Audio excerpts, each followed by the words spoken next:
ইরানের ড্রোন ও ক্ষেপণাস্ত্রের ছায়ায় যেন এক অচেনা রূপ নিয়েছে দুবাই, যেখানে একসময় আলো ঝলমলে রাত মানেই ছিল বিলাসিতা, আজ সেখানে অনিশ্চয়তার অন্ধকার। বিশ্বখ্যাত পালতোলা নকশার হোটেল ব্রুজ আল আরবের দরজা বন্ধ হওয়ার ঘোষণা যেন এই সংকটের প্রতীক হয়ে উঠেছে। 18 মাসের জন্য বন্ধ হতে যাচ্ছে এই বিলাসবহুল স্থাপনা, আর এর পেছনে কাজ করছে এক গভীর বাস্তবতা।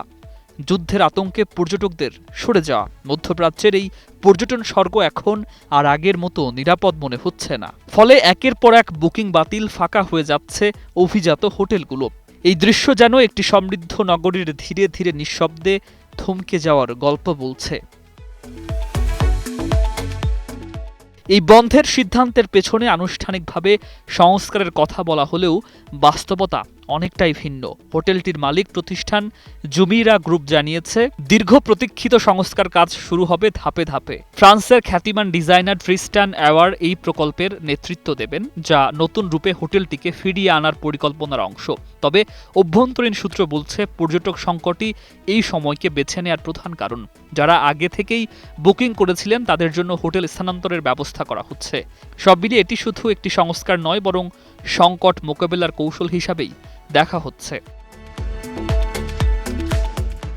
গত মার্চে ইরানের ড্রোন হামলার সময় আকাশ প্রতিরক্ষা ব্যবস্থার ধ্বংসাবশেষ এসে আঘাত হানে এই প্রতীকী হোটেলে। যদিও আনুষ্ঠানিক বিবৃতিতে সরাসরি যুদ্ধের কথা বলা হয়নি, তবুও বাস্তবতা লুকিয়ে নেই। উপসাগরীয় অঞ্চলে মার্কিন ঘাঁটি থাকা দেশগুলোর ওপর ধারাবাহিক হামলা পরিস্থিতিকে আরও করে তুলেছে অস্থির।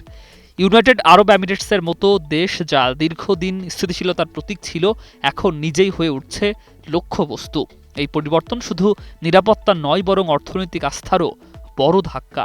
আন্তর্জাতিক পর্যটকরা নিরাপত্তার ভয়ে মুখ ফিরিয়ে নিচ্ছেন। যুদ্ধ শুরুর মাত্র এক মাসেই পরিস্থিতির ভয়াবহতা স্পষ্ট হয়ে ওঠে। দুবাই ও আবু ধাবির শেয়ার বাজার থেকে মুছে গেছে প্রায় $120 বিলিয়ন মূলধন।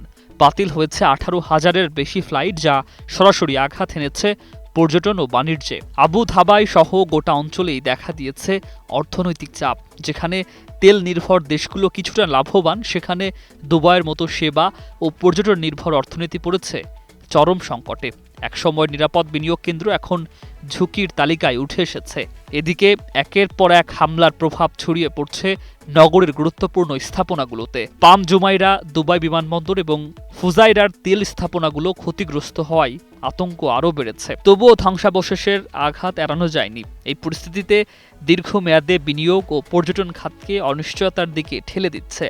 18 মাসের সংস্কার সময়কে এখন অনেকেই দেখছেন এক ধরনের সময় কেনার কৌশল হিসাবে। তবে প্রশ্ন থেকেই যায়, মধ্যপ্রাচ্যের এই অস্থিরতা যদি দীর্ঘমেয়াদী হয়, তবে কি দুবাই আগের মতো উজ্জ্বল হয়ে উঠতে পারবে?